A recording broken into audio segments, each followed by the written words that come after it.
And off we go on a Sunday night. Hi there, Carson Meredith with you from the Wave Now Studios. How we doing?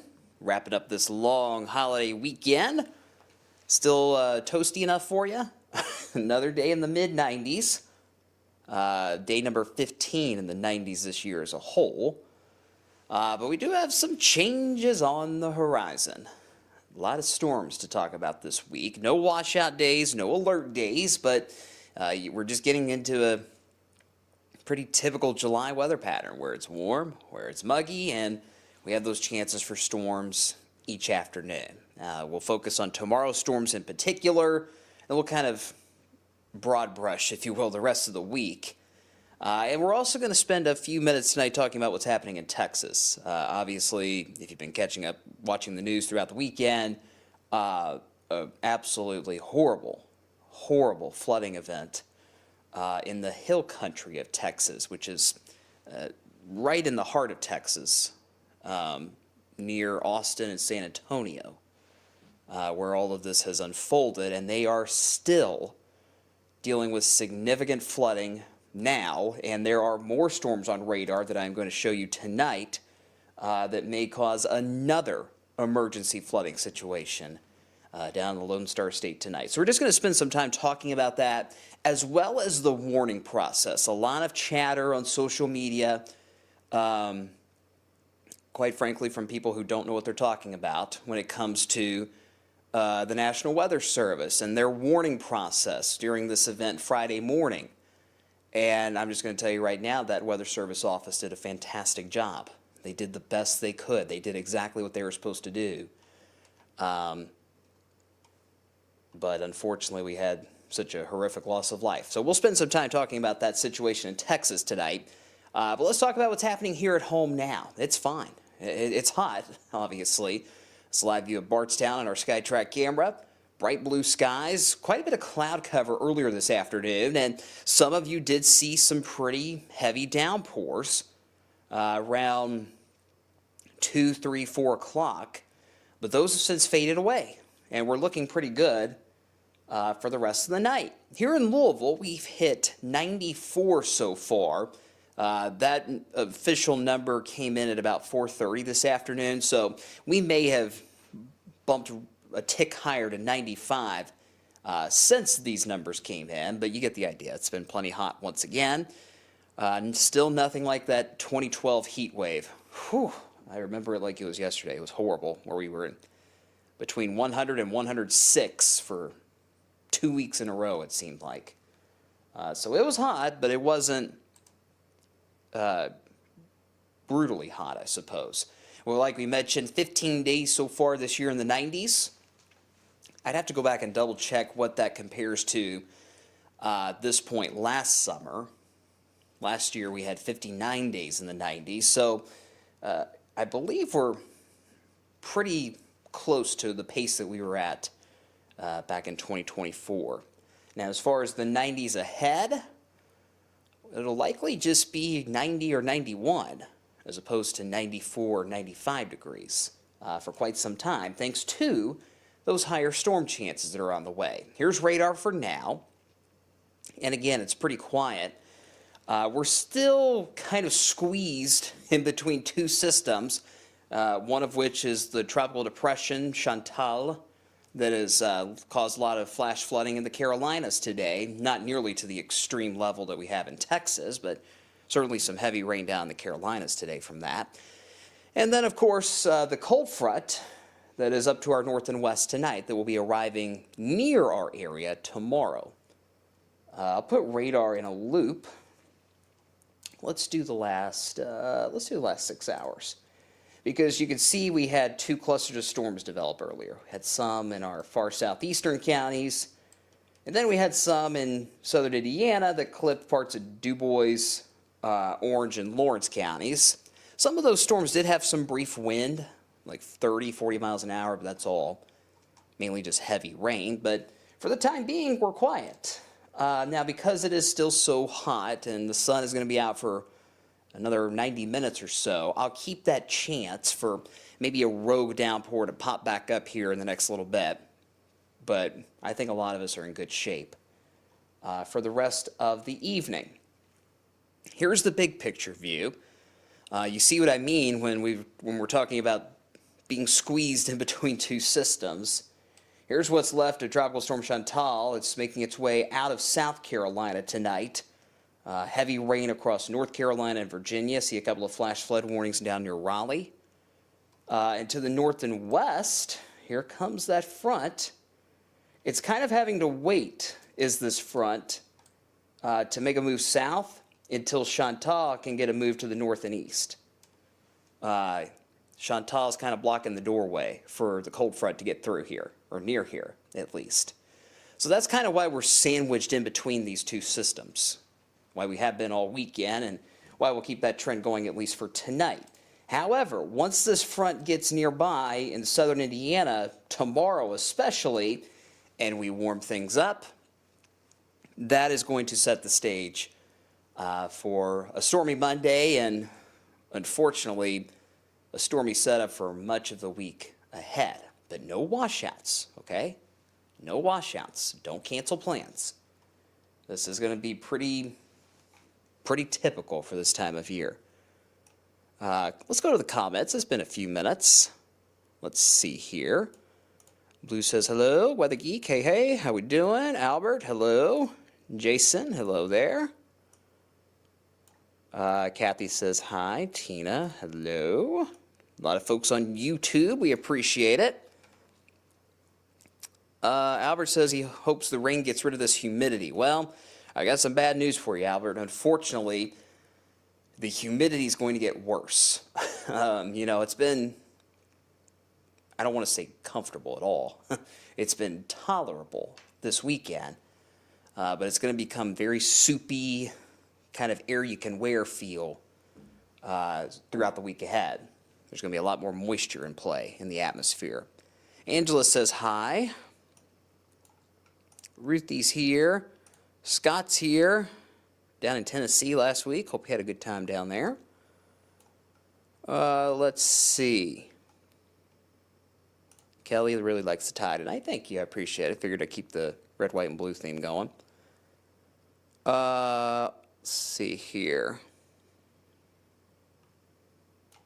Shonda's watching. Shonda has a good question. What was the coolest summer we've had in Louisville? I'd have to go back and look. It's a good question. It's a very good question. I remember the summer of 2009 was unusually cool. But that, I don't have any specific numbers on that, unfortunately, Shonda. So let me take a gander at that after this video tonight. I might have an answer for you down the road. Definitely won't be this year, I can tell you that. Justin, will we get another heat wave in August? I'm sure we will. We always do get a heat wave in August, and usually the August heat wave is the worst one of the summer. So we'll see. See, Jay Wash 34 on Twitch. Shout out to our folks on Twitch. 2009, talking about that summer, how cool it was. I have to go back and look at more specific numbers on that. And James is our snow lover. Misses the snow, ready for it to come back. I know there's a ton of you out there. It'll be here soon enough. It'll be here soon enough. So anyway, that's the big picture tonight. Chantal is in the Carolinas and Virginia, and the front to our north and west. You do see those storms across Missouri, Illinois, up towards Indianapolis tonight. Those are going to fizzle out before they get here this evening. Some of them may clip Lawrence County, Indiana. So if you're up near Bedford, I can't rule out maybe another thunderstorm up your way. Nearly all of us, though, are in good shape for the rest of the night. So let's pause on our situation and let's talk about Texas. I've got radar zoomed in tonight on the areas that were devastated, to put it lightly, a couple nights ago. Get your bearings straight. If you're not familiar with this part of Texas, this is Interstate 35 that connects basically the entire state of Texas. It goes from the Red River up into Oklahoma City, down into Texas, down through Dallas, Fort Worth, Here's Waco at the top. Here's Austin, Texas. And here's San Antonio.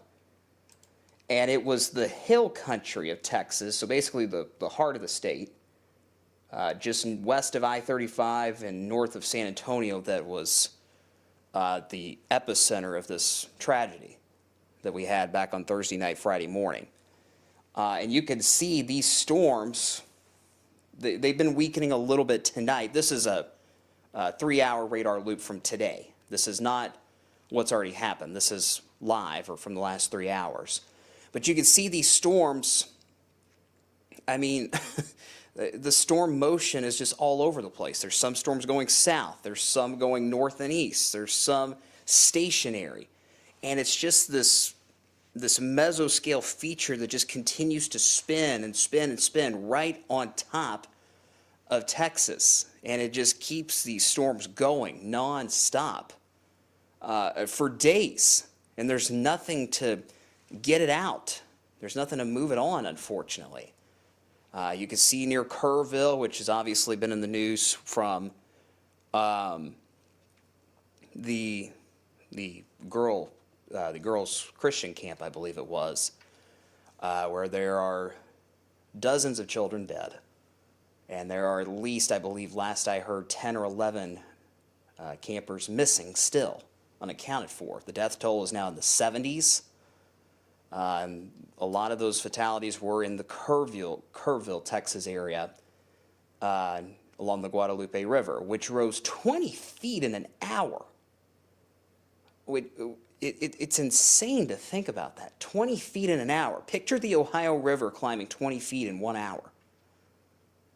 I mean, that's just, it's hard to wrap your head around it.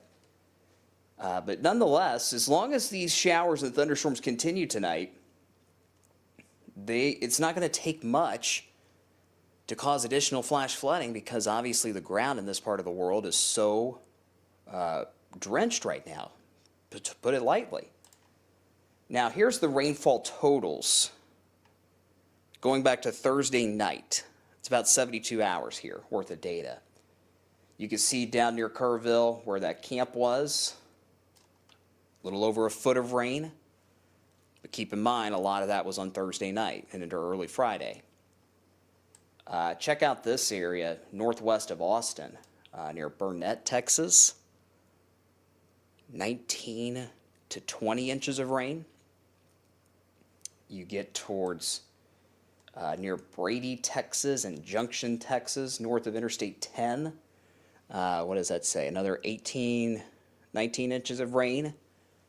And then even outside of those bullseyes that I just circled, the brighter reds is 6 to 10 inches of rain. So this was a widespread, significant flash flooding situation. And where you had these bullseyes of 12, 16, 18, 20 inches of rain, that's where the most destruction was, obviously, and where the most loss of life was as well. Excuse me. So there's been a lot of questions, understandably so, about how the warning process played out Thursday night into Friday morning. So our NBC affiliate in Dallas, NBC5, they did a very nice job kind of summarizing the timeline of how all the warnings were issued from this flash flooding disaster that unfolded. So we'll start with Thursday afternoon. So this is July 3rd, before all of this has even started. The Weather Service office that covers this area, which is the Austin San Antonio office, because it's the same office that covers both major cities. But their office issued a flood watch Thursday afternoon. We talk about watches versus warnings all the time. Watch means heads up, pay attention. There could be flooding, there could be tornadoes, there could be severe weather. Warnings mean it's happening or it's about to happen. So there was a flood watch for this part of Texas Thursday afternoon, which was a solid 12 hours before the warnings started to go into place. Speaking of, the first flash flood warning was issued just before midnight, Thursday night into Friday morning. So that was when the first flash flood warning was issued.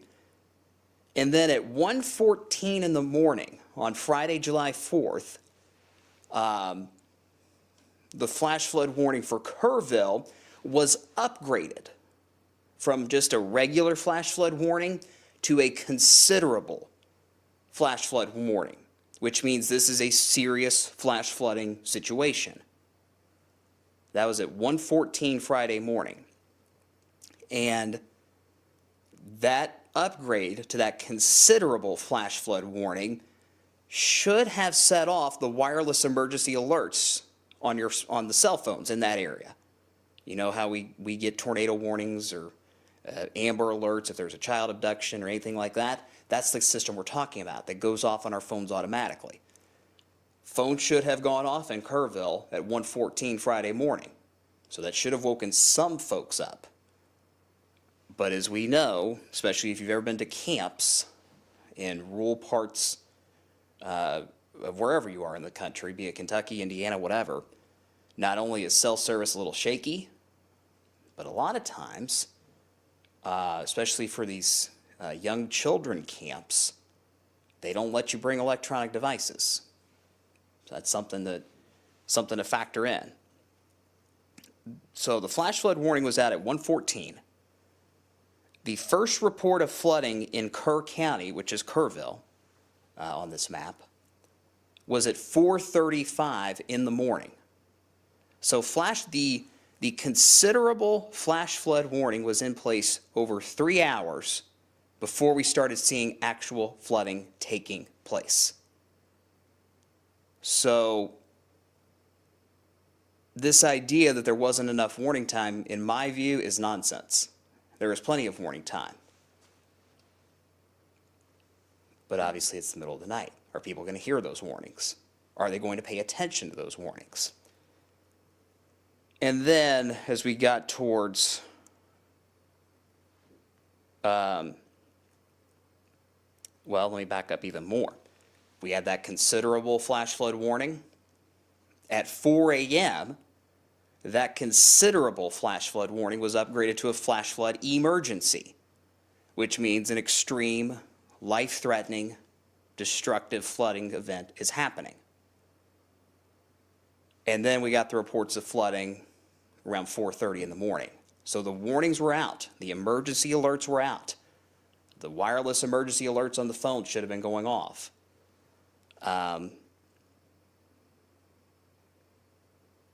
And then there were additional flash flood warnings that were issued, or flash flood emergencies rather, that were issued as the morning progressed. There was another one issued for Kerrville around 5:30 when the tidal wave, quite frankly, was going down the Guadalupe River with that rise of 20 feet in an hour that we saw. It is worth noting that the Weather Service office that covers this part of Texas, the Austin-San Antonio office, was fully staffed and had extra staff at the time. Normally, a Weather Service office has a minimum of 2 people, 2 forecasters in the office, 24/7, 365. Holidays, weekends, nights. In this situation, this Weather Service office had 5 forecasters on staff, on the clock, working overtime on a holiday morning to send out these emergency alerts. So this idea, I don't care which side of the aisle you're on, this idea that it was because there was not enough staffing or anything like that in this situation was not the case. There was plenty of staff doing everything in their power to send these alerts, to try to get people up and to try to evacuate people. Now the question is, okay, you send out all these alerts, you, in very good timing first flash flood warning was out 3 hours before any flooding was happening. Flash flood emergencies were out at least a half hour before any flooding was reported. But yet we lost over 70 people and close to 30 kids.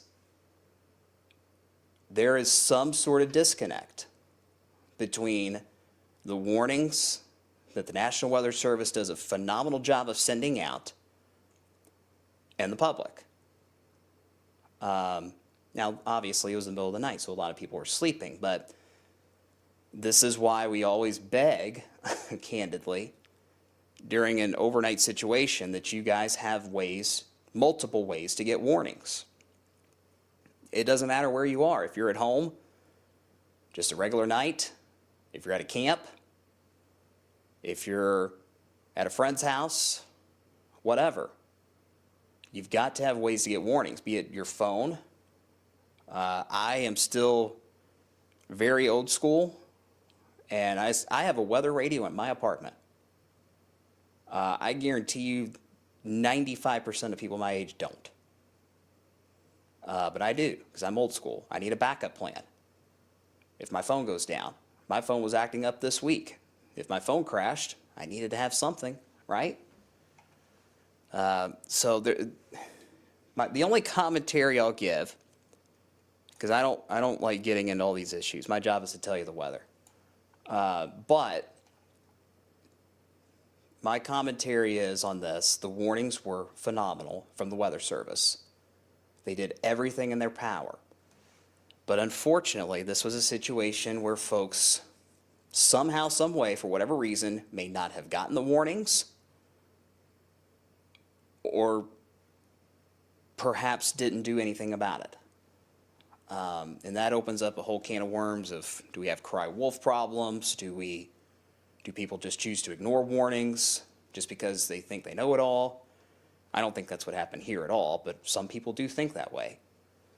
We see it in the comments section during severe weather coverage.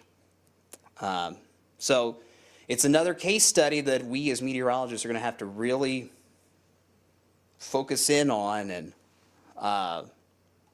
study in the months and years ahead. Weather is becoming more of a social science than it is physical science. You know, studies have shown that we can show you guys all the maps in the world with all the different colors, but some people out there still just won't pay attention, or they don't know what to do. So anyway, that's just kind of a breakdown of the weather side of the situation, how it all happened, what's next, as well as a breakdown of the warnings and the timeline of how this all played out. Down in Texas a couple of nights ago. I didn't mean to go that long on that, but a lot of people have been asking. There's been a lot of conversation on social media, so thought it'd be good to just break it all down for us and go from there. So yeah, that's how that all played out. Scrolling through the comments, you know, you guys, you're entitled to your opinion, certainly, but we're just going to talk weather here. We're just going to talk weather. At least that's what I'm going to do. So anyway, Angela sums it up best. Has connections to Texas. All you can do is grieve and pray for everybody that's been affected by that, for sure. Chris B's got a good plan here. He's got a weather radio in each of his bedrooms in his house. Best thing to have. It's a good baseline, guys. It's old school. It is old school. But you know what? Sometimes old school is good. Sometimes old school is a good thing in 2025 still.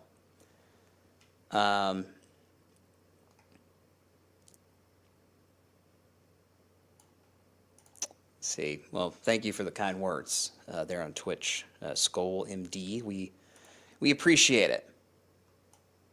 We appreciate it. Let's see here. All right, so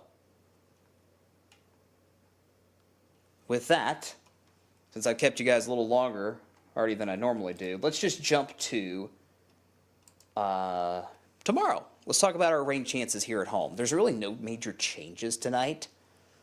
While this forecast is messy, it's run-of-the-mill for this time of year.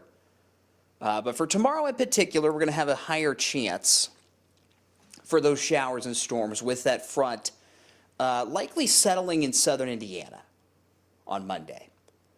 And once we reach that convective temperature, in other words, it gets hot enough for storms to fire up, they will go quick. I think the first half of the day tomorrow is pretty dry. But once we get past 2 or 3 p.m., we're going to start seeing those storms on radar. First in southern Indiana, near that front.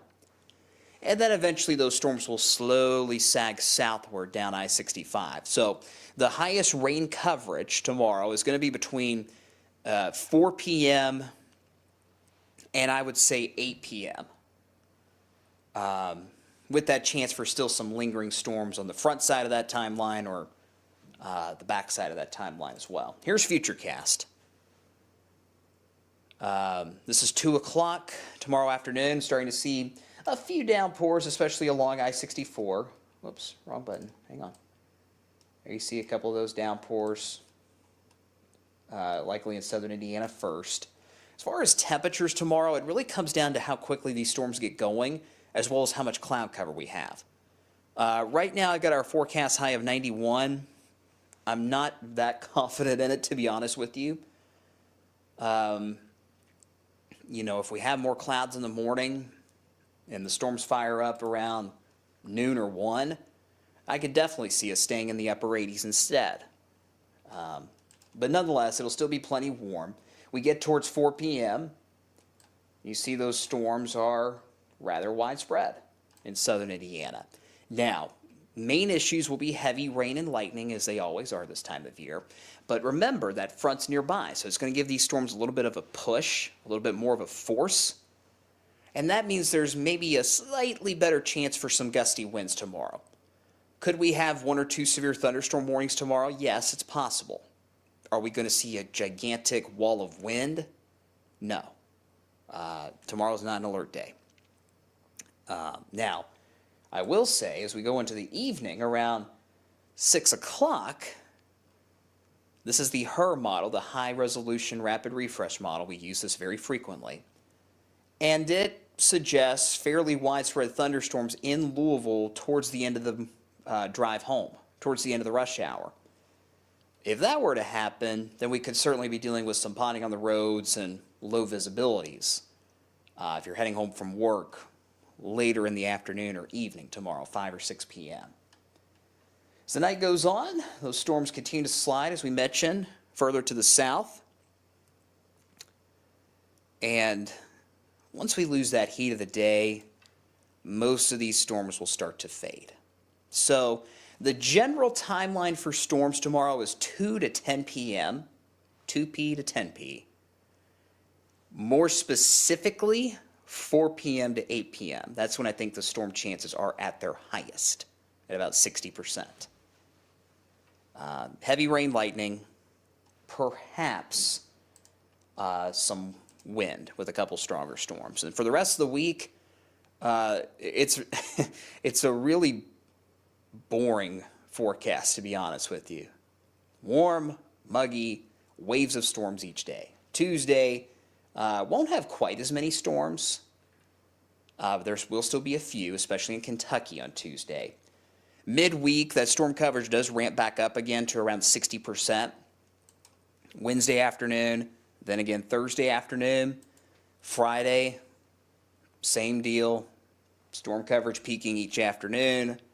Saturday, same story. Maybe into next Sunday as well. I had hope that we might see a pattern, if not a pattern shift, a pattern break by next weekend that might shut down some of the storm chances a little bit. But that hope is becoming less and less as we get with each passing model run. In other words, this stormy pattern is not going anywhere anytime soon. So Thankfully, there's no day that screams severe weather. But you're just going to have to dodge those storms, it looks like, for many days ahead. The good news out of this is we're getting a little dry. We're getting a little crunchy out there. Lawn's getting a little dry. We could get some much needed rain. I think a lot of us pick up a solid 1 to 2 inches of rain this week. And especially across southern Kentucky, there may be some isolated amounts closer to, let's say, 3 inches of rain. So that would be very much needed, and that would help to keep us out of drought status. We're not in a drought yet, but I'm a little worried if we don't get a lot of rain in the next week that we might start to turn into that drought status. So we'll wait and see. But yeah, I think a lot of us pick up a solid 1 to 2 inches of rain over the next 10 days. Speaking of, here is the 10-day. Temperature-wise, pretty typical. Upper 70s, if only. Upper 80s to low 90s each day. Our average high is 89, so this is exactly where we should be this time of year. And the 10-day looks worse than it really is. I've said that all weekend. It looks like, oh my gosh, it's going to storm nonstop every single day. No, it's not. But there's going to be that chance for storms, mainly each afternoon, with tomorrow, Wednesday, and Thursday, for now, featuring the highest storm chances. All right? So that's where we are, friends. Let's see what last-minute comments we got before we go. Let's see. Brandon, are you ready for high school football season? Yes, I'm ready for football season, period. Because it means it's cooler. And it means it's fall. It means it's fall. So we're getting there. We're getting there. JWash34 on Twitch. Can you make it colder? I wish. I wish. Otherwise, I would. Let's see. Sarah, have you guys talked about Texas yet? We already have, yes, but let's see where you're watching. Facebook. Give it, once I sign off, give it a minute or two, and the video should pop right back up on the Wave Weather page, and you can pick out where in the video I had my discussion on Texas. It was about 10 minutes in when I started that conversation. So hang tight. Once I wrap up this video, you can go back and watch the Texas discussion. And that's for anybody, too, who may have joined late. Let's see. Rain will make it muggy. Indeed it will, Shonda. Indeed it will. Air you can wear. Soupy, soupy, soupy. That is for sure. All right. Gary, grateful for any rain we can get, when we can get it. Indeed. Indeed. Especially this time of year. Austin sums it up well. No tornadoes, no severe weather outbreak, no complaints. It could always be worse, right? Could always be worse. We had such an insane spring around here. Yeah, we got some storms this week, but hey, it's July, right? It is July.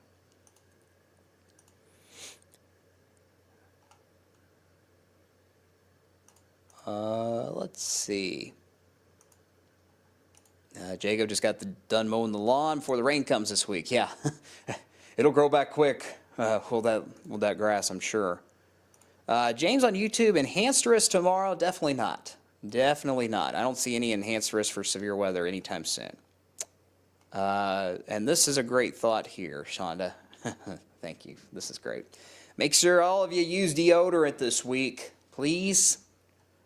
How about you use deodorant every day? That would be even better. But it's going to get warm and muggy. You're going to sweat quick. So yeah, take Shonda's advice, folks. Please. please wear deodorant. Austin, flash flood potential. The only flash flood potential we would have, Austin, is if you get these thunderstorms that just sit for multiple hours. Look, there will be no flooding like we saw in Texas, okay? None. Absolutely not. But, you know, the main thing would just be ponding on the roads and the typical low-lying spots that always have some ponding as well. So no significant flash flooding. James was talking about the enhanced risk in Nebraska. Oh, okay, okay. I did see that earlier. I'll be honest with you, I haven't looked at that a whole lot. I've been focused on what's happening here in wave country. So, all right, guys, I kept you up here too long. Appreciate you listening tonight. If you're going to be up late this evening, you still have an old school television, we invite you to watch Wave News at 11. Don G making a special guest appearance on the weekends, anchoring our 11 o'clock newscast tonight. I'll have your forecast as well. And the rest of the crew will be here. Actually, I think Brian's off a few days this week. So, but we'll be watching the storms. We will be watching them throughout the week. And if you don't see me again tonight, I will be back here, as always, next weekend, too. All right, guys, that's it for tonight. Thanks for watching, and have a great week, and try to stay dry. Take care.